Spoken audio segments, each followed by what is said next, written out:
La communauté baptiste au centre de l'Afrique, basée à Goma, au nord Kivu, forme ce pasteur. Et donc le pasteur arrive et la formation démarre. Et au cours de la formation, on invite une personne qui va avec le VIH pour faire son témoignage.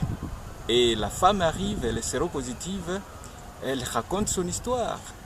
L'histoire c'est qu'elle a fait contact avec le centre de dépistage volontaire de l'église dans une cité. Et alors, elle a été dépistée, elle était séropositive. Pendant ce temps, elle était une prostituée. Mais alors, comme sa santé était en train de se détériorer, elle décide de quitter la cité et d'aller ailleurs. Mais alors, ailleurs, c'est où? C'est le lieu où on est en train de faire la formation. Et elle dit, moi, je suis prostituée, je fais le dépistage dans un centre de la CBK, et maintenant, je suis prise en charge par la CBK, et alors, je vais vous raconter l'histoire.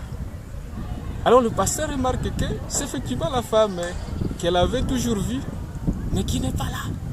Elle était prostituée dans la cité, mais elle était partie. Et maintenant, elle peut raconter l'histoire qu'elle est prise en charge par la communauté baptiste au sein de l'Afrique. Ça devient l'occasion de faire le lien et de dire, est-ce que tu peux revenir chez moi et parler de toi-même, faire l'histoire, parler aux femmes, parler aux hommes, parler aux jeunes, parler aux enfants, parler aux couples, parler aussi aux pasteurs. Et alors, comme elle vivait déjà positivement avec le VIH, elle accepte. Et c'était quand? C'était quand il y a une cérémonie de baptême. C'est-à-dire toute une semaine, la femme qui fut prostituée dans la cité reviendra, va parler aux personnes qui la connaissaient et elle va montrer comment sa vie a pu changer et qu'elle est séropositive.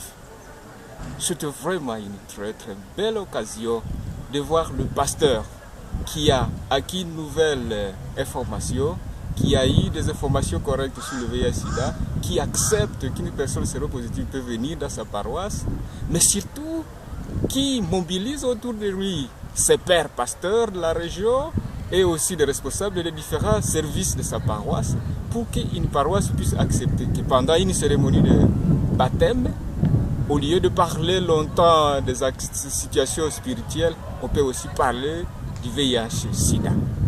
Et alors, on a l'occasion de parler à toutes les catégories de la paroisse. Mais ça ne suffit pas. On parle aussi du VIH-Sida le jour du baptême, devant une grande foule de plus de 2000, 3000 personnes. Ça nous apprend que si un leader est formé, alors il a des facilités, non seulement à mobiliser ceux qui sont membres de sa paroisse ou ceux qui sont responsables des différents services, mais aussi de convaincre ses pères pasteurs pour que le message puisse être transmis, pas par un pasteur en col, mais par une personne qui fut prostituée, qui est séropositive. Un message pratique de l'évangile, que maintenant, si vous souffrez, l'Église a quelque chose à faire. Donc, n'oubliez jamais de former les leaders religieux. Il faut vite mobiliser les responsables des différents ministères et leurs pères pasteurs.